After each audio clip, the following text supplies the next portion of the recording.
புஸ்தகம் 6ஆம் அதிகாரம் 16வது வசனத்தை நாம் வாசிப்போமாக.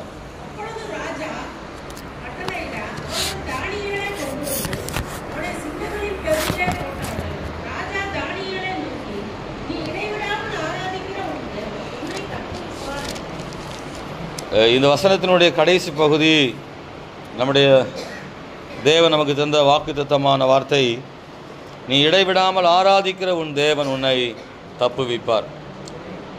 அல்லேலூயா. அன்பான தேவனுடைய பிள்ளைகளை, நான் எப்போதும் சொல்வதுண்டு, ஒரு வாக்குத்தத்த வசனம் இந்த மாதத்துக்கானது மட்டுமல்ல, ஒரு நாளுக்கானது மட்டுமல்ல, அந்த வாக்குத்தத்தம் எல்லா மாதத்துக்கும் எல்லா வருஷங்களுக்கும் பொருந்தும். அல்லேலூயா. எல்லா நாளுக்கும் பொருந்தும். போன மாதம் உள்ள வாக்குத்தத்தத்தை இந்த மாதம் நாம் பயன்படுத்த முடியாதா என்றால் பயன்படுத்த முடியும். நாம் அந்த வசனங்களை விசுவாசிக்கும் போது, அந்த வசனங்களை நாம் எனக்கானதென்று ஏற்றுக்கொள்ளும் பொழுது, அந்த வசனத்திற்காக தேவ சமூகத்தில் ஜெபிக்கும் போது, தேவன் அந்த வார்த்தையின்படி செய்ய வல்லமையுள்ள தேவனாக இருக்கிறார். ஏனென்றால் பைபிளில் ஒரு வசனத்தை மட்டும் நமக்காக தருவதில்லை, முழு வசனம் பைபிளுமே நமக்காக தான். அல்லேலூயா. முழு வேதாகமும் தேவன் நமக்காக கொடுத்தவைகள் தான். ஆகவே இந்த வசனங்களை தேவன் நமக்கு ஆசீர்வாதமாக்கி தருவாராக. இந்த காலையில், இந்த 7வது மாதத்தில் முதல் நாளில் நாம் வந்து ஆண்டவர் சமூகத்தில் ஜெபித்து இந்த வசனத்தை நாம் சொந்தமாக்கி கொள்ள, தேவ சமூகத்தில் ஜெபிக்க, அதன்படி செய்ய நாம் கேட்க வந்திருக்கிறோம். அன்பானவர்களே, இந்த வசனத்தினுடைய ஆழம் என்ன? தானியேல் வந்து பாபிலோனில் ஒரு உயர்ந்த ஸ்தானத்தில் பொறுப்பில் இருக்கிறான். குறிப்பாக அவன் இந்த 5ஆம் அதிகாரத்துக்கு வரும்போது மேதிய பெர்சிய சாம்ராஜ்யம் தொடங்குகிறது. இஸ்ரவேல் தேசத்திலிருந்து தானியேலை சிறைபிடித்து பாபிலோனுக்கு கொண்டு போகிறார்கள். பாபிலோனிலே கர்த்தர் தானியேலை கர்த்தர் உயர்த்தினார். ஆண்டவர் அவன் மூலமாக தேவன் அற்புதம் செய்தார். ஒரு இளைஞனாக, ஒரு வாலிபனாக, அவனும் சாத்ராக், மேஷாக், ஆபேத்நேகோ போன்ற இன்னும் நிறைய வாலிபர்களை சிறைபிடித்து கொண்டு போனார்கள். ஆனால் அங்கே போன பிறகு தானியேலை தேவன் அவனுடைய தீர்மானத்தை கண்டு அவனை ஆசீர்வதித்தார். நமக்கு தெரியும், முதல் அதிகாரத்தில் 8ஆம் வசனத்தில் என்ன தீர்மானம் எடுக்கிறாங்க? ராஜ போஜனத்தால் தன்னை தீட்டுப்படுத்தக்கூடாதுன்னு தீர்மானம் எடுக்கிறான் இந்த வாலிபர்களாகிய ஒவ்வொருவரும். அப்படி இளைஞனாக இருந்தபோது அவனை கர்த்தர் ஆசீர்வதித்து உயர்த்தினார். நாளடைவில் அவனுடைய உயர்வு பெரிதானது. அதற்கு பிறகு அவன் பிரதானிகள் தலைவனாக இருந்தான். அதுக்கு ஒரு மேதிய பெர்சிய சாம்ராஜ்யம், நேபுகாத் நேச்சாருக்கு பிறகு தரியு ராஜா வருகிறான். ஆகவே ஒரு ராஜா போய் இன்னொரு ராஜா வரும்போது பழைய ஆட்களை எல்லாம் மாற்றுவாங்க. ஆனால் இந்த ராஜா அவனுக்கு கூடுதலான பொறுப்புகளை கொடுக்குறார். 122 நாடுகளுக்கு ராஜா பெர்சிய ராஜா, மேதிய பெர்சிய ராஜா. அந்த 120 நாடுகளிலே ஒவ்வொரு பிரதானிகள் இருக்கிறார்கள். 120 பிரதானிகள். 120 பிரதானிகளுக்கு மேலே இருக்கக்கூடிய 3 பிரதானிகளை பற்றி நம்ம படிக்கிறோம். ராஜாவுக்கு நஷ்டம் வராதபடிக்கு அந்த தேசாதிபதிகள் கணக்கு ஒப்புவிக்கிறதற்காக அவர்களுக்கு மேலாக 3 பிரதானிகளை ஏற்படுத்துவது தரியுவுக்கு நலமென்று கண்டது. இதில் தானியேலும் ஒருவனாக இருந்தார். பிற்காலத்தில் தானியேலே அந்த 3 பிரதானிகளில் பிரதானமான பிரதானியாகவும் இருந்தார். தானியேல் ஒரு சிறந்த தலைவனாக இருந்தார். ஏன் இப்படி தானியேலை அப்படி உயர்த்தணும் அப்படின்னா, தானியேலுடைய உண்மை, அவனுடைய உத்தமம், அவனுடைய ஜெபம், நிறைய சொல்லலாம் அவன்கிட்ட. இது எல்லாம் ராஜா கண்டு அவனை உயர்த்தி வைக்கிறான். தரியு ராஜாவுக்கு தானியேல் ரொம்ப பிடிக்கும். அவனை நம்புகிறான். தானியேல் குற்றமற்றவன் என்று ராஜா அறிந்திருக்கிறான்.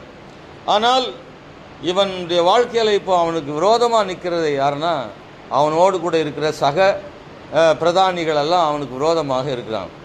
எப்போவுமே ஒரு மனுஷன் உண்மையாக இருந்தால் அவனுக்கு எதிரிகள் ரொம்ப அதிகமாகவே இருப்பாங்க. சரியாக இருக்கணும்னு நினைக்கிறவங்களுக்கு எதிரிகள் அதிகம். இந்த வழுக்கல் பேச்சு பேசுகிறவங்களுக்கு ஆதரவு அதிகம். சிலர்லாம் பார்த்திங்கன்னா அவங்க அங்கிட்டும் பேசுவாங்க, ஒரு நிலையில் இருக்க மாட்டாங்க. ஆனால் அவங்களுக்கு நிறைய பேர் என்ன செய்வாங்க, அவங்க எல்லாரு கூடயும் சேர்ந்துக்கிடுவாங்க, யார் கூடயும் சேருவாங்க, நல்லவங்க கூடயும் சேருவாங்க, கெட்டவங்க கூடயும் சேருவாங்க, எல்லா இடங்களும் இருப்பாங்க, எல்லாத்துக்குமே தலையும் ஆட்டுவாங்க. அப்படிப்பட்ட ஆட்கள் சமாளித்து போவாங்க. அவங்களுக்கு நிறைய எதிர்ப்புகள் நிறையா இருக்காது. ஆனால் சரியாக இருக்கணும் அப்படின்னு நினைக்கிறவங்களுக்கு எதிர்ப்புகள் நிறையா இருக்கும் அப்படின்றதுக்கு தானியேல் ஒரு பெரிய உதாரணமாக இங்கே இருக்கிறத நான் பார்க்குறோம். எனவே இப்போது நிறைய இன்றைக்கி வேலை செய்கிற இடங்களிலெல்லாம் நாம் நிறைய விசுவாசிகள் சொல்கிறத நாம் பார்க்குறோம். கரெக்டாக இருக்கணும்னு நினைக்கிறோம், உண்மையாக வேலை செய்ய நினைக்கிறோம்னா அங்கே கூட வேலை செய்கிறவங்க என்ன சொல்லுவாங்கன்னா பாராட்ட மாட்டாங்க. பரவாயில்ல நீ உண்மையாக வேலை செய்கிற அப்படின்னு கூட இருக்கிறவங்க சொல்ல மாட்டாங்க. கூட இருக்கிறவங்க சொல்லுவாங்க நீ பெரிய சம்பாதிச்சு கம்பெனியை உயர்த்த போறியா அப்படின்னு கேட்பாங்க. நீ இந்த இடத்துல வேலை செஞ்சு உண்மையாக இருந்து உனக்கு நான் அள்ளி கொடுக்க போகிறாங்களா அப்படின்னு கேட்பாங்க. ஒரு நாளும் ஏன்னா சொல்லுவாங்க நீ இப்படி இருக்குன்னா எங்களுக்கும் என்ன செய்யும், பாதிக்கும். நீ உண்மையாக இருக்குன்னா எங்களுக்கும் பாதிக்கும், எங்களை காட்டி கொடுக்க போறியா அப்படின்னு சொல்லுவாங்க. ஆகவே அங்கே எந்த நிறுவனத்திலும் இருக்கிறவர்கள் வேலை செய்கிறவங்க மற்ற எல்லாரோடு சேர்ந்து போகிறவங்களுக்கு வாய்ப்பு அதிகம். மற்றவங்களை பார்க்கலன்னா நான் உண்மையாக என் வேலையில் இருக்க விரும்புகிறேன் அப்படின்னா அவங்களுக்கு எதிர்ப்புகள் அதிகம். இந்த தானியேல் 120 தேசாதிபதிகள் பிரதானிகள், அதுக்கு மேலே 3 பேர், மொத்தம் எத்தனை பேர் ஆச்சு? 125 பேர், 123 பேர், சாரி 123 பேர். இந்த 123 பேரில் யார் இந்த தானியேல் ஒரு ஆள். ஆனால் இப்போ இவனுக்கு எதிராக நிற்கிறது எத்தனை பேர்னா 122 பேர். ஒரு கணக்கு புரியுதா புரியலையா? மொத்தம் 120 தேசம், 120 பிரதானி, 3 பேர் இருக்கிறாங்க. அப்போ 125 3 சரிதானா? ஓகே, நீங்கள் முடிக்கிறதுல எனக்கே கணக்கு குழப்புது. 123 123ல் இப்போ தானியேலுக்கு விரோதமாக இருக்கிறவங்க 122 பேர். பைபிளில் ஒரு ஆள் கூட தானியேலுக்காக நின்ன மாதிரி தெரியல. முழு தேசாதிபதி கூட்டமும் தானியேலுக்கு விரோதமாக என்ன செய்யுதுன்னா இருக்கு. நல்லா கவனிச்சிங்கன்னா தானியேல் இவங்களை ஏற்படுத்த நோக்கம் பைபிளில் இருக்குது, ராஜாவுக்கு நஷ்டம் வராதபடி. அப்போ ராஜாவுக்கு நஷ்டம் வராதபடிக்கு பார்த்து கொண்ட ஆள் யாருன்னா தானியேல். ஆனால் மற்றவங்களால் ராஜாவுக்கு நஷ்டம் ஏற்படுகிறது. எனவே எல்லாரும் தானியேலுக்கு விரோதமாக கூட்டம் கூடி பாருங்க, கீழே வாசிக்கிறோம். அப்பொழுது பிரதானிகளும் தேசாதிபதிகளும் ராஜ்யத்தின் விசாரிப்பில் தானியேலை குற்றப்படுத்தும்படி 4வது வசனத்தில் இருக்கு, 6ஆம் அதிகாரம் 4ஆம் வசனத்தில் குற்றப்படுத்தும்படி முகாந்தரம் தேடினார்கள். பிரதானிகளும் தேசாதிபதிகளும் எல்லாரும் சேர்ந்து தான் அதை செய்கிறாங்க. எல்லாரும் சேர்ந்து செய்கிறாங்க. நல்லா கவனிச்சிங்கன்னா உண்மையாக இருக்கிறவங்களுக்கு விரோதமாக எல்லாரும் என்ன செய்வாங்க, சேருவாங்க. அல்லேலூயா. தெருவில் இருக்கிற ஒரு விசுவாசி இருந்தால் அந்த தெருவே விசுவாசிக்கு விரோதமாகவும் என்ன செய்யலாம், இருக்கலாம். ஒரே நோக்கம், அவங்க ஜெபிக்கிறதுனால, அவங்க உண்மையாக இருக்கிறதுனால அப்படி இருக்கக்கூடும். ஆனால் அதே நேரத்தில் இந்த 122 பிரதானிகள் இருக்கிறாங்கள, அவங்கெல்லாம் ஒரே மனமாக இருப்பாங்களான்னா கிடையாது. அவங்களுக்குள்ளே ஏகப்பட்ட பிரச்சனை என்ன செய்யும், நிறையா இருக்கும். அவன் அடிச்சுக்கிடுவான். ஆனால் தானியேல்னு ஒன்று வந்துட்டாங்கன்னா 122 பேர் என்ன செஞ்சிருவாங்க, ஒன்றா சேர்ந்துருவாங்க. என்ன தான் அவங்களுக்குள்ள வேறுபாடு இருந்தாலும், என்ன தான் பிரச்சனை இருந்தாலும் சரி, தானியேலை ஒழிச்சு கட்டணும்னு ஒரு நோக்கம் வந்துருச்சு அப்படின்னா அவங்க எல்லாரும் ஒரே அணியில் என்ன செஞ்சுருவாங்க, வந்துடுவாங்க. இந்த நாட்கள்லையும் அப்படி தான் நடக்குது, அன்னைக்கும் அப்படி தான் நடந்திருக்கிறது. பயங்கரமான ஒரு ஒன்று சேர்ந்திருக்கிறார்கள். ஆனாலும் ஒரு முகாந்திரத்தையும் குற்றம் கண்டுபிடிக்க முடியலை, அவரால் கூடாது இருந்தது. காரணம், அவன் உண்மை உள்ளவனாயிருந்தபடியால் அவன் மேல் சுமத்த யாதொரு குற்றமும் குறைவும் காணப்படவில்லை. 122 பிரதானிகள் சேர்ந்து தேடி கண்டுபிடிச்சாலும் தானியேல்கிட்ட ஒரு குற்றமும் கண்டுபிடிக்க முடியல. நம்ம கூட ஒரு 4 பேர் சுற்றினாங்கன்னா கொஞ்ச நேரத்துக்குள்ளே நம்மளை என்ன செஞ்சிடலாம், ஏதாவது ஒன்றை கண்டுபிடிச்சிடலாம். ஆனால் தானியேலை சுற்றி பார்க்குறாங்க, அவன் இருக்கிற இடமெல்லாம் தேடுறாங்க, ஒரு குற்றமும் கண்டுபிடிக்க முடியலை. அவன் மேலே ஒரே ஒரு குற்றம் கண்டுபிடிச்சாங்க. அந்த குற்றத்துக்காக தேவனுக்கு ஸ்தோத்திரம். அல்லேலூயா. அந்த குற்றமும் நல்ல குற்றம். குற்றத்தில் நல்ல குற்றம்னு ஒன்று இருக்கான்னா, ஆமாம், தானியேல் குற்றம் நல்ல குற்றம். என்ன குற்றம்? ஜெபம் பண்ணுற குற்றம். அப்படி ஒரு குற்றத்தை நம்ம மேலே யாராவது கண்டுபிடிச்சாங்கன்னா சந்தோஷம். அல்லேலூயா. சில நேரங்களில் சில சகோதரர் மாதிரி சொல்லுவாங்க, அவள் ஓயாமல் ஜெபம் பண்ணிக்கிட்டே இருக்கா அப்படிமா. அப்போ அது ஒரு குற்றச்சாட்டுன்னா அதுக்கு நம்ம என்ன செய்யணும், எங்கள் சந்தோஷத்தானே படணுங்க. ஜெபம் பண்ணுறாங்க, பைபிள் படிக்கிறாங்க அப்படின்றது ரொம்ப ரொம்ப சந்தோஷம். ஆனால் சோறு பொங்காமல் ஜெபம் பண்ணுறான்னு தான் குற்றச்சாட்டு. அந்த குற்றச்சாட்டு என்ன செய்யக்கூடாது, இருக்கக்கூடாது. சோறு பொங்காமல், புருஷனுக்கு சோறு போடாமல், போட்டு சாப்பிடியா போயா எனக்கு ஜெபம் பண்ணுற வேலை இருக்குது அப்படின்னு பண்ணுறது தான் பெரிய குற்றச்சாட்டு. தன் பணிகளில் தன் வேலைகளில் கரெக்டாக இருந்துட்டு ஜெபம் பண்ணா அது பெரிய குற்றச்சாட்டு கிடையாது. அந்த மாதிரியான உங்கள் மேலே வருகிற குற்றச்சாட்டுகளுக்காக தேவனுக்கு ஸ்தோத்திரம். அப்படி ஒரு குற்றச்சாட்டு வரட்டும். அல்லேலூயா. ஆண்டவர் சார்ந்த குற்றச்சாட்டுகள் நன்மை செய்து வருகிற குற்றச்சாட்டுகளை எதிர்பார்க்கிறோம். அது வரணும் தான் நம்ம நினைக்கிறோம். அதற்காக தேவனுக்கு ஸ்தோத்திரம் உண்டாவதாக. அன்பானவர்களே, இந்த இடத்துல அவனுடைய இந்த சம்பவம் தெரிஞ்சிருந்தா கூட கொஞ்சம் நம்ம விளக்கமாக பார்த்தா நல்லதுன்னு நினைக்கிறேன். அந்த எதிர்ப்பாளர்கள் எல்லாரும் சேர்ந்து ஒரு குற்றத்தை கண்டுபிடித்து அதற்கான ஒரு சூழ்ச்சி உங்களுக்கு தெரியும். ராஜாட்ட போய் கேட்குறாங்க, ராஜாவே 30 நாள் வரையும் உண்மை தவிர வேறு தெய்வங்களை யாரும் என்ன செய்யக்கூடாது, யார் மனுஷனையோ கடவுளையோ ஆராதனை செய்யக்கூடாது அப்படின்னு ஒரு சட்டத்தை ஏற்றுறாங்க. இந்த ராஜாவும் கொஞ்சம் ஏமாளி ராஜா இருப்பார் போல தெரியுது. எங்கனெல்லாம் கையை காமிக்கிறோம் அங்கெல்லாம் கையெழுத்து போடுற ஆளாக இருப்பார் போல. இந்த ஆள் இவருக்கு நைஸ் பண்ணால் போதும், ராஜாவை கொஞ்சம் தூக்கி விட்டால் போதும், அவர் எதுனாலும் கையெழுத்து போட்டுருவார் போல. அப்படி அதான் விருந்து வச்சோன்னே தேசத்தின் பாதியை கேட்டாலும் தாரனார்ல, அது மாதிரி கொஞ்சம் நைஸ் பண்ணால் போதும், கொஞ்சம் சிக்கன் லெக் பீஸ்லாம் வச்சுட்டோம்னா போதும், சொல்கிற இடத்துல கையெழுத்து போடுற ராஜா. அப்படி ஒரு ராஜா கையெழுத்து போட்டான். இது என்ன பிரச்சனை, இதனால் என்ன வரப்போகுது, பின்ன விளைவுகள் என்ன, இதை யாரை பாதிக்கும், அப்படியெல்லாம் ராஜா என்ன செய்யலைன்னா யோசிக்கலை. ராஜா ரொம்ப அறிவாளியாக இருக்கணும். அறிவாளி இல்லைன்னா கூட இருக்கிறவங்களாம் அவரை கவுத்துருவாங்க. இதெல்லாம் ராஜாவுக்கு தெரியாமல் அவர் கூட இருக்கிறவங்களுடைய சூழ்ச்சிகளை புரிஞ்சுக்கிடாமல் அப்படி கையெழுத்து போட்டதுனால என்னாச்சு அப்படின்னா, இவங்க கரெக்டாக தானியேல் வீட்டுக்கு தான் போய் நின்னாங்க அடுத்தபடியாக. ஏன்னா தானியேல் வழக்கமாக செய்கிற ஜெபம் பலகணிகளை திறந்து எருசலேமுக்கு நேராக ஒவ்வொரு நாளும் அவன் ஜெபிக்கிறவனாக இருந்தான் 3 வேளை. நிச்சயமாக இவங்க ஜெபிக்கிற நேரம் கண்டுபிடிச்சு அந்த நேரத்துக்கு போகிறாங்க, அவன் ஜெபம் பண்ணிகிட்டே என்ன செய்கிறா இருக்கிறான்.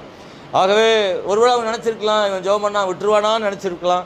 அவனை கண்டுபிடித்தார்கள், அவனை குற்றவாளி ஆக்கினார்கள். ராஜா அவனை காப்பாற்றுறதுக்கு ராத்திரி வரை அவன் போராடுகிறான். ஆனால் அந்த ஜனங்களுடைய அழுத்தத்து நிமித்தமாக தானியேலை சிங்கக்கபிக்குள்ளே போட வேண்டிய நிர்பந்தம் ராஜாவுக்கு என்ன செய்யுது ஏற்பட்டது. அல்லேலூயா. இதில் ஒன்று நல்லா கவனிச்சிங்கன்னா, ராஜாவுக்கு தானியேலை சிங்கக்கபியில் போட ஆசை இல்லை. இந்த ராஜாவை பற்றி பாசிட்டிவாக பேசுகிறதுக்கும் இதில் இருக்குது, நெகட்டிவாக பேசுகிறதுக்கும் இதில் என்ன செய்யுதுன்னா இருக்குது.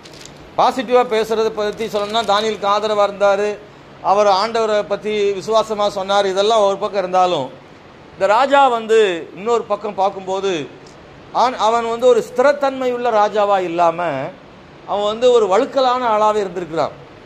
நல்லா கவனிச்சிங்கன்னா, மனிதர்களுக்கு பயந்து, கூட இருக்கிறவங்களுக்கு பயந்து நேர்மையை கூட செய்கிறதுக்கு ராஜா தயங்கின விஷயந்தான் இதில் நம்ம முக்கியமாக பார்க்கணும். நம்ம எந்த மனுஷருக்காகவும் நேர்மையை விட்டுடணும்னு அவசியம் ஒன்றும் இல்லவே இல்லை. நீங்கள் நல்லா கவனிச்சிங்கன்னா, இந்த சம்பவம் இன்னும் சில சம்பவங்களோடு பைபிளில் ஒத்துப்போக முடியும். ராஜாவுக்கு நல்லா தெரியுது தானியேல் செய்தது தவறு ஒன்றும் இல்லை, அவன் தப்பு செய்யாதவன், அல்லது இவன் செய்த தவறு ஒன்றும் பெரிய தவறு ஒன்றும் இல்லை, நன்மை தான் செய்திருக்கிறான். ராஜாவுக்கு தெரியும், சட்டம் ஏற்றினவன் ராஜா, அவன் தான் கையெழுத்திட்டு இருக்கிறான். தேசத்தில் அவனை கேள்வி கேட்க யாருமே இல்லை. ஒரு தவறு செய்தால் மரண தண்டனை கொடுப்பதற்கும் அவனுக்கு உரிமை இருக்குது, அதிகாரம் இருக்குது. மரண தண்டனையை நீக்கிறதுக்கும் அவனுக்கு அதிகாரம் இருக்குது. ஏன்னா சட்டம் இயற்றியவன் அவன். சட்டம் இயற்றி ஒருவனை கொல்லுவதற்கு சட்டம் இயற்றின அதே ராஜா அவனை விடுவிப்பதற்கும் இன்னொரு மெத்தடு யூஸ் பண்ணதையும் பைபிள் என்ன செய்கிறோம் பார்க்குறோம். எங்கே பார்க்குறோம்? எஸ்தர் நாட்களில் ஒரு சட்டத்தால் யூதர்களை எல்லாம் கொல்லுவதற்கு சட்டம் இயற்றப்பட்டது. அதே எஸ்தருடைய ஜபங்களை எல்லாம் விண்ணப்பத்தை கேட்டு ராஜாவே என்ன செய்கிறாரு, சட்டத்தை ஏற்றி பழைய சட்டத்தை பெர்சிய ராஜ்யத்தின்படி நீக்க முடியாட்டாவிட்டாலும் அந்த சட்டத்தை வலுவிழந்து போக செய்கிறதுக்காக இன்னொரு சட்டத்தை என்ன செய்ய முடியும், இயற்ற முடியும், வாய்ப்பு இருக்கிறது. இந்த அடிப்படையில் தரியு ராஜா தானியேலை காப்பாற்றுவதற்கு வாய்ப்புகள் இருந்தது. ஆனால் 122 பேர் என்ன செய்கிறாங்கன்னா எதிர்க்கிறார்கள் என்பதற்காக நேர்மையான அப்பாவியான ஒரு நீதிமானாகிய தானியேலை சிங்கத்தின் கபிக்குள் கொடூரமாய் கொல்லுவதற்கு ஒரு ராஜா முன் வருகிறான். தானியேலை நேசிக்கிறவனாக இருந்தாலும் சில நேரங்கள்லையும் நாட்கள் அப்படி தான் நடக்கும் பாருங்கள். நாம் தனி மனிதனாக நேர்மையாக இருந்தாலும் இன்னொரு பக்கம் ஒரு பெருங்கூட்டத்துக்கு தான் இந்த தலைமைகள் என்ன செய்யுது, பயப்படுது. நீங்கள் ஓனர், நீங்கள் வேலை செய்த ஓனர் சொல்லி பாருங்கள், உங்களுக்கு சப்போர்ட் பண்ண நினைக்கிறீங்களா? நேர்மையற்றவர்களுக்கு தான் சப்போர்ட் பண்ணுறதா இருக்குது. அல்லேலூயா. நம்ம நிறைய நான் அதை பார்த்துருக்குறேன் பாருங்கள். டம்முன்னு அடிக்கிறவன ஓனர் என்ன செய்வார்? நம்புவார், பரவாயில்ல அவன் உண்மையாக வேலை செய்கிறான்னு. ஆனால் உண்மையாக வேலை செய்கிறவன தான் குற்றவாளியாக கொண்டு என்ன செஞ்சிருவானுவேன்? நிறுத்திடுவேன். சில வேலையே செய்ய மாட்டான். ஓனர் வந்தவொடனே அப்படி பரபரப்பாக என்ன செய்வாங்க? அங்கிட்டு ஓடுறது இங்கிட்டு ஓடுறது பார்க்கும். இந்த சில நேரம் தலைமையில் இருக்கிறவங்களுக்கு எது உண்மைன்றது சில நேரம் என்ன செய்ய மாட்டாங்க, தெரிய மாட்டாங்க. இந்த ராஜா காப்பாற்றாமல் அவனை விட்டு விட்டான் என்பதை நாம் வாசிக்கிறோம். 122 பேருக்காக ஒருவனை பலியாக்குவதற்கு ராஜா முன் வந்தான். குற்றம் இது பெரிய குற்றமில்லை என்றாலும் கூட நேர்மையான என்றும் கூட அவனை கைவிட்டு விட்டார். இந்த இடம் தான் இன்னொரு இடம். இயேசு கிறிஸ்துவும் அந்த இடத்துல தான் வர்றார். இயேசு கிறிஸ்து நேர்மையானவர் என்று பிலாத்துவுக்கு தெரியும். ஆனாலும் 122 பேர் கத்துறாங்கன்றதுக்காக பிலாத்துவும் இயேசுவை நீதிமான் என்று அறிந்தும் அவரை கை கழுவி சிலுவையில் அறைய ஒப்பு கொடுத்தார். Price the Lord. ஏரோதுக்கு முன்னாடி அந்த ஒரு இளம் பெண் நடனமாடி பரிசு கேட்ட போது, நீ கேட்கும் பரிசு தருகிறேன் என்று சொல்கிறார். அவள் கேட்ட பரிசு யோவான் ஸ்நானன் தலை. யோவான் ஸ்நானன் தலையை கொடுக்க ஏரோதுக்கு விருப்பம் இல்லை. ஆனாலும் கொடுத்த வாக்குக்காக ஒருவனுடைய தலை என்ன செய்யறான்னா வெட்டி தாளத்தில் வைத்து கொடுக்கிறதை பார்க்கிறோம். மனுஷனை திருப்திப்படுத்துறதுக்காக, மனிதர்களை திருப்திப்படுத்துறதுக்காக, மனுஷர்களை திருப்திப்படுத்தினால் பாதிப்பு வரும் என்பதற்காக நேர்மையை கூட கண்டுகொள்ளாமல் போகிற ஒரு தலைமைகளை இன்னைக்கு நம்ம பார்க்குறோம். அன்பானவர்களே, தானியேல் அந்த கெபிக்குள்ளே தள்ளப்பட்டாலும் வேதம் சொல்லுகிறது நடந்தது என்ன? கர்த்தர் தானியேலுக்காக சிங்கத்தின் வாய்களை என்ன செய்தாராம்? சிங்கங்களின் வாய்களை கட்டி போட்டார். அவனுக்கு ஒரு சேதமும் வரவில்லை என்று வேதம் சொல்லுகிறது. தேவன் அவனை காப்பாற்றினார். இதில் முக்கியமான விஷயம், அந்த தானியேல் 6ஆம் அதிகாரத்தில் 3 வசனங்களில் 16ஆவதுல அந்த ராஜா கேட்கிறாரு, நீ இடைவிடாமல் ஆராதிக்கிற உன் தேவன் உன்னை தப்புவிப்பார். தப்புவிப்பார்னு சொல்றார். 20ஆம் அதிகாரத்தில் நீ இடைவிடாமல் ஆராதிக்கிற உன் தேவன் உன்னை சிங்கங்களுக்கு தப்புவிக்க வல்லவரா இருந்தாரா என்று கேட்கிறார்.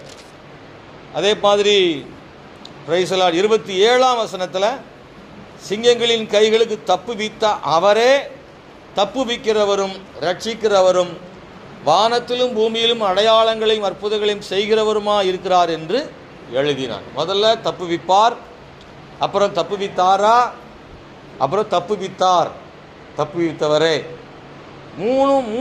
மூணு விதமான ஸ்டேட்மெண்ட் இந்த ராஜா கொடுக்குறார். தப்புவிப்பார்னு சொல்றாரு எதிர்காலத்தில், அப்புறம் தப்புவித்தாரான்னு கேள்வியா கேட்கிறாரு, கடைசியா தப்புவித்தார், இவர் தான் ரட்சிக்கிறவர்னு ஒரு பெரிய அறிக்கையை ராஜா சொல்றதை நம்ம இங்கே வேதத்தில் பார்க்க முடிகிறது. இன்னைக்கு நீங்களும் நானும் ஒன்றை நான் மறந்துவிட வேண்டாம் அன்பானவர்களே. ஸ்தோத்திரம். சங்கீதம் 91:3 படிக்கும்போது, அவர் உன்னை வேடனுடைய கண்ணிக்கும் பாழாக்கும் கொள்ளை நோக்கும் தப்புவிப்பார். அந்த வசனம் நமக்கு மனப்பாடமாகவே தெரியும். வேடனுடைய கண்ணிக்கும் பாழாக்கும் கொள்ளை நோய்க்கும். இந்த தானியேலுக்கு விரோதமாக எழும்பினவர்கள் யாருன்னா வேடனுடைய கண்ணி. நான் அப்படி தான் நினைக்கிறேன். அந்த 122 பேரும் எப்படிப்பட்டவங்களாக இருந்தாங்கன்னு ஒரு வேடனை போல இருந்தாங்க. எப்படி வலையை விரிச்சிட்டு அந்த பறவை சிக்குமான்னு காத்திருக்கிறவர்கள், கண்ணி வச்சுட்டு அதில் மாட்டுமான்னு காத்திருக்கிற வேடர்களை போல இது 122 பேர் தானியேலுக்கு விரோதமாக வலை விரிச்சிட்டு அவன் எப்படி சிக்குவான்னு அவனை எப்போ எதிர்பார்த்துட்டே இருந்தாங்க. சட்ட ஏற்றதுக்கு முன்னாடியே அவனை பார்த்துட்டே இருந்தாங்க. அவனை கவனிக்கிறதெல்லாம் அவன் உயர்வுக்காக அல்ல, அவனை எப்படியாக என்ன செய்யணும், அழிக்கணுன்றதுக்காக அந்த அந்த அந்த கண்காணிச்சுக்கிட்டே இருக்கிற ஒரு வேலையை இந்த 122 பிரதானிகளும் செய்தார்கள். அதில் ஒருங்கிணைஞ்சாங்க அப்படின்றத நம்ம வேதத்தில் பார்க்குறோம். குறிப்பாக அன்பானவர்களே, நான் சொல்கிறேன், நம்முடைய தேவன் எல்லா விதமான சூழ்ச்சிகளுக்கும் நம்மை தப்புவிப்பார். அல்லேலூயா. நம்முடைய தேவன் தப்புவிக்கிற தேவன். நம்ம ஆண்டு சொல்லர், உனக்கு விரோதமாக உருவாக்கப்படுகிற எந்த ஆயுதமும் வாய்க்காதே போகும். உனக்கு விரோதமாக ஒரு வழியாய் வருவார்கள், 7 வழியாக ஓடி போவார்கள். இதெல்லாம் பைபிளில் நமக்கு ஆண்டவர் வாக்குத்தத்தங்களாக சொல்லி வைத்திருக்கிறார். நாம் ஆண்டவருக்கு மாத்திரம் பிரியமாக இருந்தால் ஆண்டவர் எல்லா விதமான சூழ்ச்சிகளுக்கும் ஆண்டவர் என்ன செய்வார்னா தப்புவிப்பார். அநேக நேரங்களில் தேவனுடைய பிள்ளைகளுக்கு விரோதமாக சூழ்ச்சி செய்கிறவங்க பின்னாடி என்ன நினைப்பாங்கன்னா, ஏன் நம்ம சூழ்ச்சி செய்தோன்னே அவங்க என்ன செய்வாங்க நினைப்பாங்க. ஏன்னா செய்த சூழ்ச்சி யாருக்கு சாதகமாயிடும்? தேவனுடைய பிள்ளைகளுக்கு சாதகமாயிடும். அப்போ தான் நினைப்பாங்க நம்ம இவனை சிக்க வைக்கும்படி சூழ்ச்சி பண்ணோம், ஆனால் அதுவே அவனுக்கு நல்லதாக மாறிடுச்சு அப்படின்னு சிலர் நினைப்பாங்க. அல்லேலூயா. இவன் அழிஞ்சு போயிடுவான்னு நினைச்சோம், அல்லது இதனால அவன் பாதிக்கப்படுவான்னு நினைச்சோம், ஆனால் இதனால அவனுக்கு நல்லதை உண்டு பண்ணிட்டாரு அந்த கடவுள் அப்படின்னு நமக்கு விரோதமாக பேசணும். அது நிறைய சாட்சிகளால் சொல்ல முடியும். அன்பானவர்களை, தேவன் நமக்கு சூழ்ச்சிகளை ஆசீர்வாதமாக மாற்றுகிற தேவனாக இருக்கிறார். ஆமென். நம்ம இதை விசுவாசிப்போமாக. அதனால சூழ்ச்சிகளை கண்டு பயப்படாதீங்க. நமக்கு விரோதமாக செய்கிற சதிகளை கண்டு பயப்படாதீங்க. சூழ்ச்சி செய்யப்படுகிறது என்பதனால நம்முடைய நேர்மையை ஒரு நாளும் இழந்துடக்கூடாது. நம்ம நேர்மையை ஒரு நாள் இழந்துடக்கூடாது. நம்ம நேர்மையாக இருக்கிறதுனால தான், உண்மையாக இருக்கிறதுனால தான் சூழ்ச்சி வருது. ஜெபிக்கிறதுனால தான் சூழ்ச்சி பண்ணுறாங்க. ஐயோ சூழ்ச்சி பண்ணுறாங்களேன்றதுக்காக எதனால சூழ்ச்சி பண்ணுறாங்களோ அதை நம்ம விட்டு கொடுத்துட வேண்டியதில்லை. நாம் அதில் உறுதியாக இருக்க கர்த்தர் கிருபை செய்வாராக. குறிப்பாக அன்பான தேவனுடைய பிள்ளைகளை, தானியேலுடைய வாழ்க்கையில் ஆண்டவர் செய்த மிக முக்கியமான விஷயம், நான் ஏற்கனவே சொன்னது போல அவனுடைய வாழ்க்கையில் அவனை தப்புவித்தார். ஆமென், ஸ்தோத்திரம். தானியேல் குற்றமற்றவன் என்றும் கூட ராஜாவுக்கு தெரிந்திருந்தும் கூட அவனை அப்படி விட்டுட்டான். அவன் உண்மையான மனிதனாக இருந்தான். சதி, இது உண்மையாகவே குற்றச்சாட்டு அல்ல, இது ஒரு சதி செயலாக இருக்கிறது. வேண்டுமென்று குற்றச்சாட்டு அவன் மேலே வைக்கப்பட்டதாக இருக்கிறது. ஸ்தோத்திரம். அன்பானவர்களே, தேவனாகிய ஆண்டவர் எப்படி இவனை காப்பாற்றினார் அப்படின்றத காரணம் என்ன? இவனை காப்பாற்றுவதற்கு ஒன்று, இவன் இடைவிடாமல் ஆண்டவரை ஆராதிக்கிறவன். அல்லேலூயா. ஒரு மனுஷனை ஆண்டவர் காப்பாற்றணும்னா தானியேலை காப்பாற்றின காரணங்களை நம்ம கண்டுபிடிச்சு நம்மளும் செய்யணும். தானியேலை தேவன் காப்பாற்ற காரணம் என்ன? நம்பர் 1, அவன் இடைவிடாமல் ஆராதிக்கிறவனாக இருந்தான். அது யார் சொல்றான்னா ராஜாவுக்கு எப்படி தெரியும்? சிங்கக்கவியில் போட்ட பிறவா ராஜா பார்த்துருக்குறான். நான் அதை ஆச்சரியமாக பார்க்குறேன். தானியேலை வேற மாதிரி கூட சொல்லியிருக்கலாம்ல, உண்மையானவன் நேர்மையானவன் கூட சொல்லியிருக்கலாம், வேற ஏதாவது பிரியமான தானியேலன்னு கூட சொல்லியிருக்கலாம். ஆனால் நீ இடைவிடாமல் ஆராதிக்கிற உன் தேவன் அப்படின்னா, தானியேலை பற்றி ராஜாவுக்கு நிறைய தெரிஞ்சு வச்சிருக்கு. அவன் அவனுடைய ஆண்டவுடைய காரியத்தில் ரொம்ப கரெக்டாகவே என்ன செஞ்சுருந்துருக்கிறான். அந்த ஜப நேரத்தில் ஜெபம் பண்ணியிருக்கிறான். அதை ஒரு நாள் விட்டு கொடுக்கல. தானியேலுடைய ஜப நேரம் ராஜாவுக்கு தெரிந்திருக்கிறது. அதனால தான் ராஜா சொல்றார், நீ இடைவிடாமல் ஆராதிக்கிறவன் என்று சொல்லுகிறான். எப்படி ஒரு நல்ல பெயர் கிடைச்சிருக்குல்ல, நீ இடைவிடாமல் ஆராதிக்கிற தேவன் என்று. ஸ்தோத்திரம். அப்படி ஒரு இடைவிடாமல் ஆராதிக்கிறதுனால தேவன் அவனை தப்புவிப்பதற்கு முன் வந்தார். அன்பானவர்களே, அப்புறம் ஸ்தோத்திரம், குறிப்பாக அவன் குற்றமற்றவன் என்று ராஜாவுக்கே தெரிந்திருக்கிறது. அவனை பார்த்துருக்கிறார். அவனுடைய வேலையில் இதுவரைக்கும் ஒரு குற்றமும் கூட அவன் மேலே கண்டுபிடிக்க முடியவே இல்லை. அப்படி ஒரு குற்றமற்றவனாக ராஜா இருந்திருக்கிறான். ராஜாவுக்கு தெரிஞ்சிருக்கு. தானியேலே சொல்கிறான், நான் குற்றமற்றவன் என்று அவனே சொல்கிறான். அவன் 2 விஷயத்தில் தானியேல் சொல்கிறார். ஒன்று நான் தேவனுக்கு முன்பாக நான் குற்றமற்றவன் சொல்கிறார். 2வது சொல்கிறாரு, உமக்கு முன்பாக நான் நீதி கேடு செய்ததில்லை. இந்த 2 காரியத்தை நான் ஒப்பிட்டு பார்க்கணும். சில நேரத்தில் பார்த்து சிலர் ஆண்டவருக்கு உண்மையாக இருப்பாங்க, மனுஷருக்கு உண்மையாக இருக்க மாட்டாங்க. சிலர் மனுஷனுக்கு உண்மையாக இருப்பாங்க, ஆண்டவருக்கு உண்மையாக இருக்க மாட்டாங்க. இந்த 2 விதங்களையும் பார்க்க முடியும்.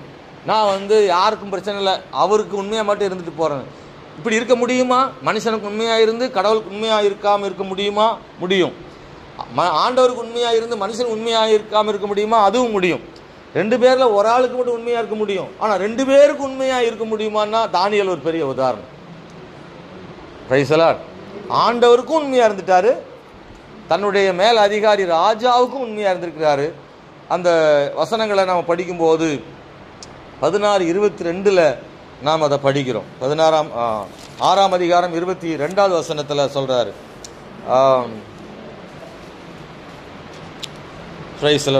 அந்த வசனம் தானா? அவருக்கு முன்பாக நான் குற்றமற்றவனாய் கடைசியில் இருக்கு.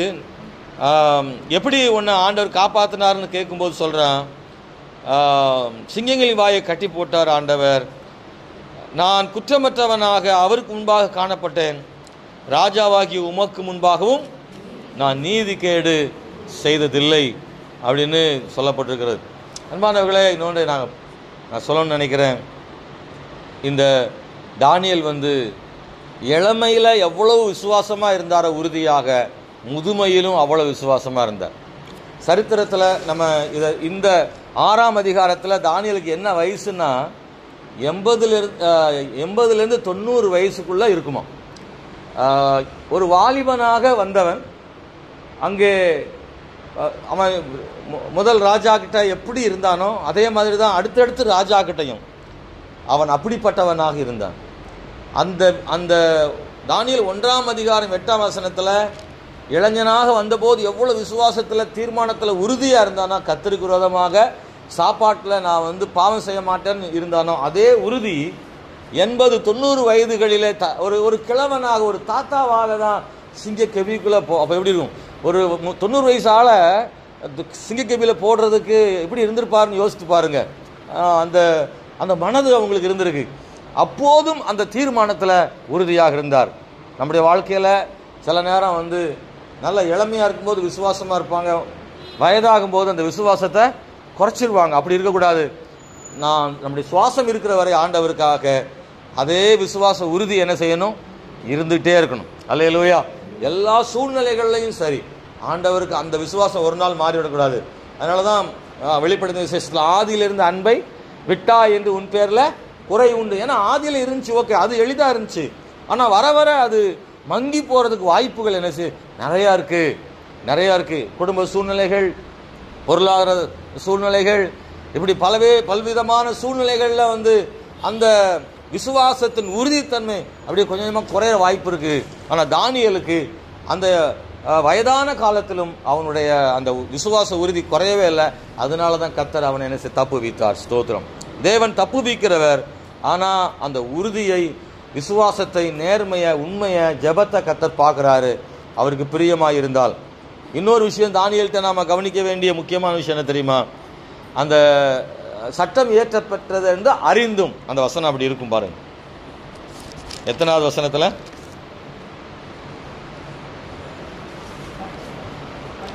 10வது வசனத்தில், தானியேலோ வென்றால் அந்த பத்திரத்துக்கு கையெழுத்து வைக்கப்பட்டது என்று அறிந்த போதிலும், அதான் முக்கியம். தெரியாத வரைக்கும் நம்ம எல்லாத்தையும் ஜெபம் பண்ணுவோம்.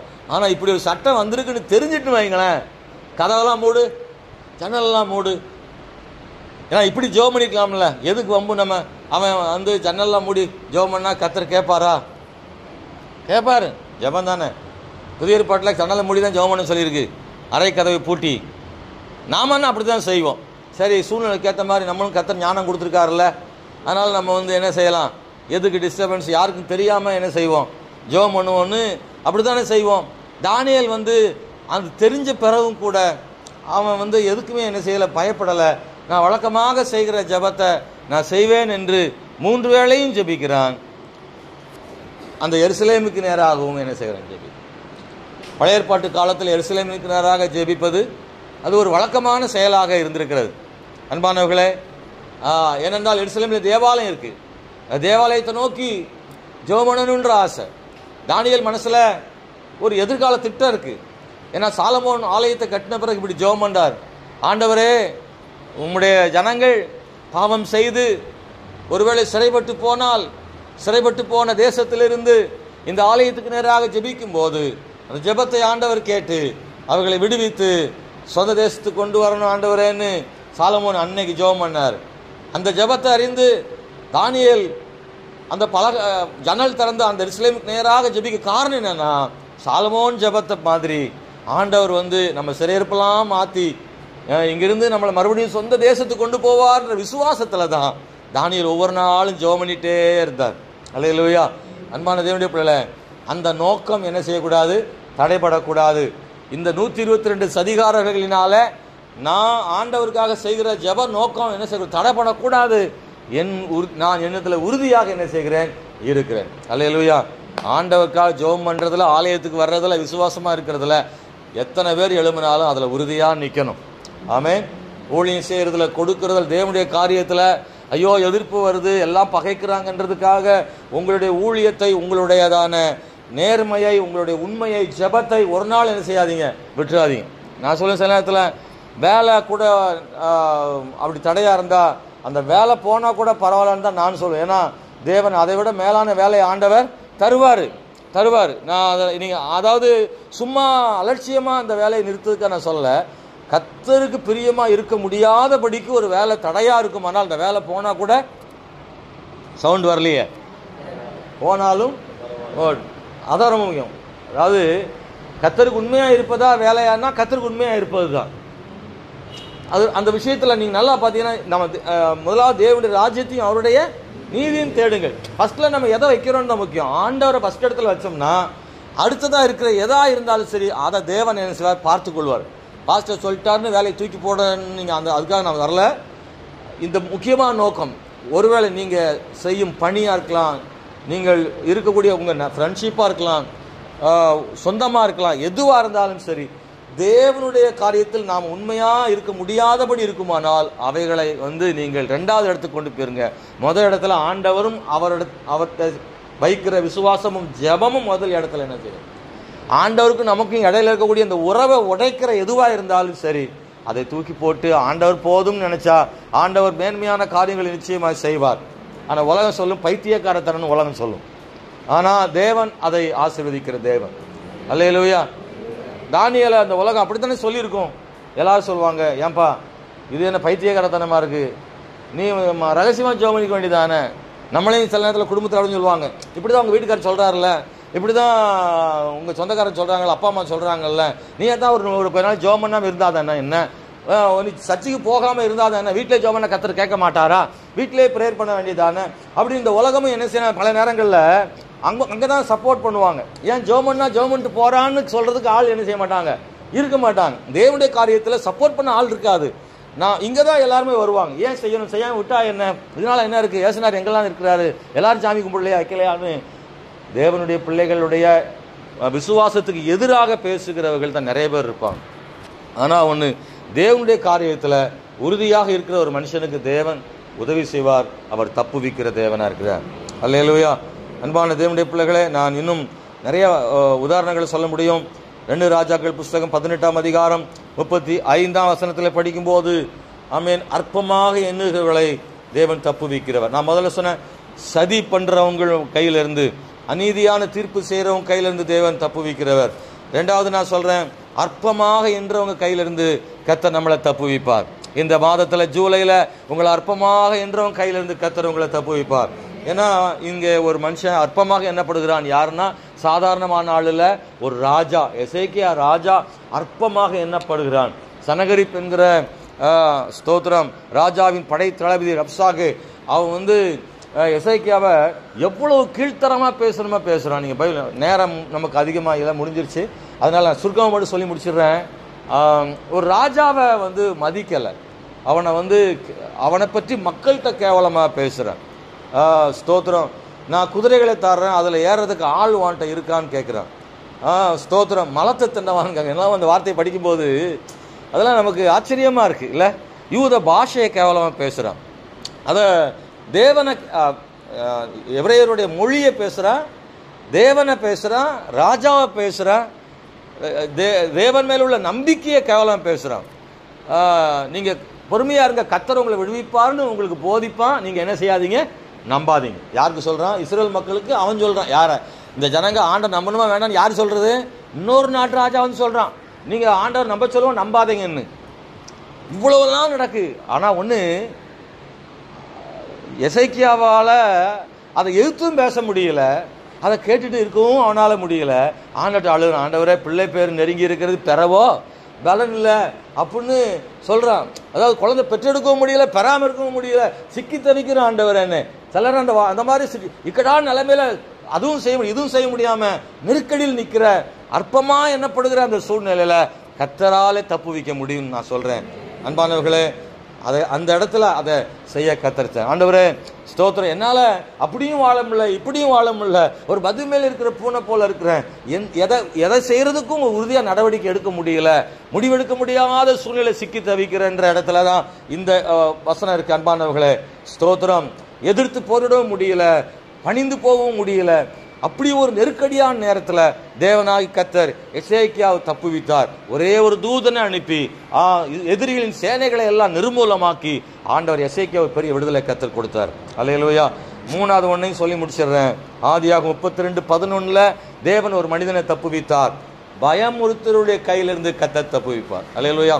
முதல்ல சதி பண்றவங்க கையிலிருந்து, ரெண்டாவது அற்பமாக என்றவங்க கையிலிருந்து தப்புவிப்பார், மூணாவது பயமுறுத்துறவங்க கையிலிருந்து தப்புவிப்பார். அல்லேலூயா. பயம் யார் பயமுறுத்துவாங்க, யார் பயப்படுவாங்க, அதுக்கு கணக்கே கிடையாது. யாராலும் பயமுறுத்த முடியும், யாராயிருந்தால் பயப்படவும் முடியும். பயப்படவே மாட்டேன்னு சொல்கிற ஆள் இந்த உலகத்தில் இல்லை, பயமுறுத்தவே மாட்டாங்கன்னு சொல்ல முடியும். பெரியவங்க தான் சில சாதாரண ஆளே நம்மளை பயமுறுத்தும். ரைசலார் சொல்லுவாங்க, இவனெல்லாம் நம்மளை ஆட்டி படைக்கான ஐயா, இவங்கிட்டலாம் நம்ம பேச்சு வாங்கணும்னு இருக்கையா அப்படிலாம் சில சொல்கிறத கேட்டுக்கோம்ல. அதாவது தாவீதை யார் பேசுனா? தாவீதை பயமுறுத்தின ஆள் யாரு? சீமையின் ஒரு சாதாரண பையன், ஒரு மனுஷன். அவனுக்கு பயந்து தாவீது ஓடுற மாதிரி ஆயிடுச்சு. அவன் கேவலமா பேசுறான், தாவீதால ஒன்றும் பண்ண முடியல. பல நேரங்களில் அன்பானவர்களே பயமுறுத்தப்படுகிறோமா? யாராலாவது பயமுறுத்தப்படுகிறோமா? இந்த கால வேளையில் நீங்கள் அந்த ஸ்டேஜில் இங்கே இருந்தீங்கன்னா நீங்கள் பயப்படாதீங்க. கர்த்தர் பயமுறுத்துறவனுக்கு கைக்கு நம்மளை தப்புவிக்க முடியும். நான் கர்த்தருடைய வார்த்தையை சொல்கிறேன், உங்களை பயமுறுத்துறவங்க கைக்கு தேவன் நம்மை தப்புவிப்பார். ஸ்தோத்திரம். ஏன்னா இப்போ யார் பயமுறுத்துறா? யாக்கோபன்னா அவங்க அண்ணன் ஏசா. அவனுக்கு கண்ணில் எதுவுமே பார்க்கல, கேட்ட செய்தியே பயமாயிட்டு. சில நேரத்தில் பார்த்தா தான் பயம், சில நேரத்தில் கேட்டால ஒரு ஃபோன் வந்தால் போதும், சில நேரத்துலாம் கடன்னு கை காலெலாம் ஆடி போயிடும். ஒரே ஒரு ஃபோன் இந்த மாதிரி சொன்னாங்கன்னு ஒரு செய்தி தான் பயமாயிடும். பல நேரங்கள் நம்முடைய வாழ்க்கையில் சில பயமுறுத்துக்கிற செய்திகள் வரும்போது பயப்படாதீங்க. ஆனால் அந்த நேரம் கர்த்தரை மாத்திரம் பிடிச்சிக்கோங்க. யாக்கோபு ரொம்ப கரெக்டாக செயல்பட்டான். அவன் குற்றம் செய்தவன் தான், ஆனால் அவன் வாழ்க்கையில் ஆண்டவரை பிடிச்சிக்கிட்டான். எல்லாத்தையும் அக்கறைப்படுத்திட்டு இதை ஏசாவுக்கு காணிக்கையெல்லாம் கொடுத்துட்டு ஆண்டவர் சமூகத்தில் ஜெபிக்கிறான். இல்லை அதையும் செய்கிறான், இதையும் செய்கிறான்.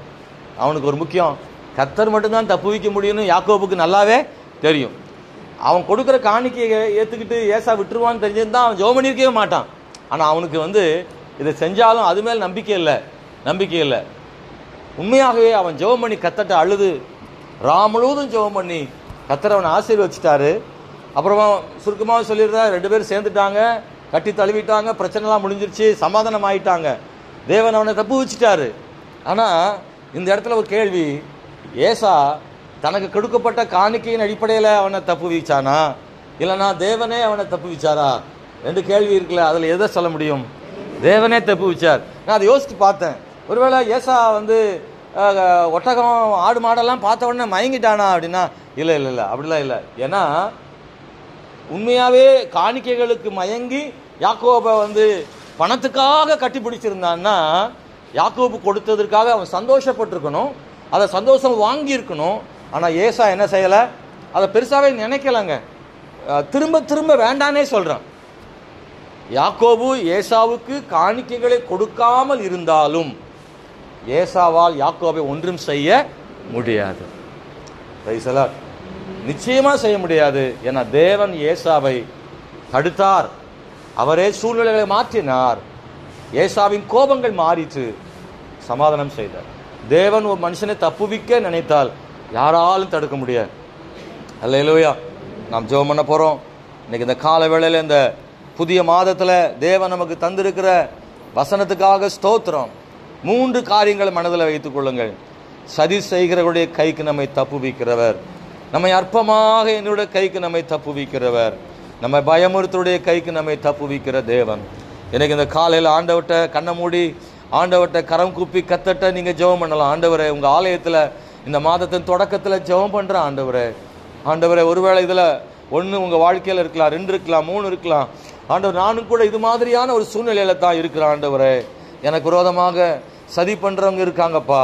ஆண்டவரே, என்னை அற்பமாக பேசுகிறவங்க என்னை சுற்றி இருக்கிறாங்க. ஆண்டவரே, கர்த்தாவே மை ஸ்தோத்திரப்பா. என் ஏழ்மையை பார்த்து அற்பமாக நினைக்கிறாங்க, என்னுடைய அறிவு குறைவை பற்றி அற்பமாக நினைக்கிறாங்க. ஆண்டவரே, நான் கர்த்தரை நம்புறதை பற்றி அற்பமாக நினைக்கிறாங்க. ஆண்டவரே ஸ்தோத்திரப்பா. ஆண்டவரே, என் வருமானங்களை பற்றி அற்பமாக நினைக்கிறாங்க. ஆண்டவரே, கர்த்தர் அவருடைய கைக்கு என்னை தப்புவீங்க. ஆண்டவரே, கர்த்தருடைய எல்லா ஜெபமும் ஆண்டவர் சொல்லுங்க, உங்களுடைய மனதை ஆண்டவர்கிட்ட ஊற்றுங்க. அந்நாளை போல உங்கள் இருதயத்தை கர்த்தர்கிட்ட ஊற்றுங்க. ஹல்லேலூயா. ஏனென்றால் கர்த்தருடைய ஆலயத்தில் பதில் இருக்கு. தேவனுடைய பிள்ளையே, கர்த்தருடைய ஆலயத்தில் உங்களுக்கு உங்களுக்கான கேள்விக்கு பதில் இருக்கிறது. பயமுறுத்தருடைய கைக்கு ஆண்டவர் தப்புவிக்கிற தேவன். அது ஏசாவா இருக்கலாம், அது லாபானா இருக்கலாம், அல்லது எவ்வளவு பெரிய மனுஷரா இருக்கலாம். தேவனாகிய ஆண்டவர் பயமுறுத்தருடைய கைக்கு தப்புவிக்கிறவர். யாக்கோபு அவன் பயந்து போயிருந்த பல நேரங்கள்ல கர்த்தர் தான் யாக்கோபை தப்புவித்தார். இன்னைக்கு இந்த தேவன் உங்களை தப்புவிக்கிற வல்லமையுள்ள தேவனாய் இருக்கிறார். ஹல்லேலூயா, ஹல்லேலூயா, ஹல்லேலூயா. தானியேலை சதிகாரருடைய கைகளிலிருந்து ஆண்டவர் தப்புவித்தார். ஆமென், ஸ்தோத்திரம், ஹல்லேலூயா. யாரை கேட்டாலும் சொல்லுவார்கள், தப்புவிக்கப்படுவதற்கு வழியே இல்லை என்று சொல்வார்கள். சட்டமாயிற்று, சட்டத்தை மாற்ற முடியாது. ராஜாவே கைவிட்டாலும் ராஜாதி ராஜா கைவிட மாட்டார். ராஜாவே கைவிட்டாலும் ராஜாதி ராஜா கைவிட மாட்டார். ஹல்லேலூயா, ஹல்லேலூயா. யாரால காப்பாற்ற முடியுமோ அவங்களே கைவிட்டுருவாங்க. சில நேரத்தில் ராஜா தான் காப்பாற்றவே முடியும், அவரை தவிர யாரும் காப்பாற்ற முடியாது. அவரே சொல்லிட்டாரு, என்னால் முடியாதுப்பா, நீ ஆராதிக்கிற உன் தேவன் உன்னை தப்புவிப்பார்னு அவனே சொல்லிட்டான். தேவனுடைய பிள்ளைகளை, நீங்கள் நம்புற, நீங்கள் உங்களை தான் நம்பி இருந்தேன்னு சொல்கிற மாதிரி யாரையோ நீங்கள் நம்பி இருந்தாலும் அவங்களே உங்களை கைவிட்டாலும் கவலைப்படாதீங்க. தேவன் தப்புவிக்க வல்லவர், அவர் காப்பாற்ற வல்லவர். அன்பான பிதாவே, இந்த கால வேளைக்காக நன்றி ஐயா. நாங்கள் எல்லாருமே சேர்ந்து ஜெபிக்கிறோம். இந்த காலையில் உங்கள் சமூகத்தில் உங்கள் வார்த்தையை நாங்கள் கேட்குறோம். நாங்கள் உங்களுடைய வசனத்தை விசுவாசிக்கிறோம் ஐயா. இந்த 7வது மாதத்தில் உங்கள் வார்த்தையின்படி இந்த 3 காரியங்களில் மட்டும் இல்லைப்பா, இன்னும் எந்தெந்த காரியங்களிலெல்லாம் ஆண்டவரை தப்புவிக்கப்பட வேண்டுமோ அதிலெல்லாம் தப்புவிப்பதற்கு உங்கள் கரத்தில் ஒப்பு கொடுக்குறேன் ஐயா. ஆண்டவரே, இந்த ஆலயத்தில் ஜெபத்தில் கலந்து கொண்ட நம்முடைய பிள்ளைகளை ஆண்டவர் தப்புவிப்பீராக என்று நாங்கள் ஜெபிக்கிறோம் ஐயா. இயேசுவின் நாமத்தினால கர்த்தாவுடைய பிள்ளைகளை பாதுகாத்துக் கொள்ளுவீராக. ஆனால் அதே நேரத்தில் ஆண்டவரே, அநேகரை தப்புவித்த தேவன் எங்களையும் தப்புவிக்கிறவர் மட்டுமல்ல, நாங்கள் ஆண்டவரே நேர்மையா உண்மையா ஜெபிக்கிறவங்களா இருக்க எங்களுக்கு கிருபை செய்யும் ஐயா. உமக்கும் எங்களுக்கும் இடையில அந்த உறவு மட்டும் பாதிக்கப்படக்கூடாது ஐயா. உமக்கு பிரியமா இருக்க தேவன் கிருபை செய்ய நாங்கள் ஜெபிக்கிறோம், எங்களை தாழ்த்துகிறோம் ஆண்டவர் ஐயா. உம்மால் கூடாத காரியம் ஒன்றும் இல்லை. இந்த காலையில் அந்த ஜெபத்தில் இணைந்திருக்கிற நம்முடைய பிள்ளைகளுடைய வாழ்க்கையில் பிள்ளைகளின் படிப்பு, வேலை, வருமானங்கள், ஆண்டவர் எதிர்கால வாழ்க்கை, ஆண்டவரே அவர்கள் காத்திருக்கிற சில நன்மைகள், இவைகள் எல்லாவற்றிலையும் கர்த்தர் கிருபை பாராட்டி ஆசீர்வதிக்க ஜெபிக்கிறோம் ஆண்டவரே. இங்கே இருக்கிறவர்கள் அநேகர் இந்த 7வது மாதத்தில் பல சாட்சிகளோடு வரட்டும். கர்த்தர் எனக்கு தப்புவித்தார்னு இந்த மாதம் முடியறதுக்குள்ள சொல்லும்படி தேவன் கிருபை செய்யுங்க. மாத்திரம் இல்லையா, எங்கள் சபைக்கும் ஆண்டவரே ஆசீர்வாதங்களை தாரும், ஊழியத்தை வர்த்திக்க பண்ணும், அநேக புதிய ஆத்துமாக்களை தாரும். சபை விசுவாசிகள் எல்லாரும் கர்த்தருக்காக ஊழியம் செய்ய ஒரு ஆத்தும பாரத்தை தந்தருளும் ஆண்டவரே. பொருளாதார ஆசீர்வாதங்களை தந்து மேன்மைப்படுத்தும். எல்லார் மேலும் கிருபையாயிரும். இயேசுவின் நாமத்தில் ஜெபிக்கிறோம் நல்ல பிதாவே, ஆமென்.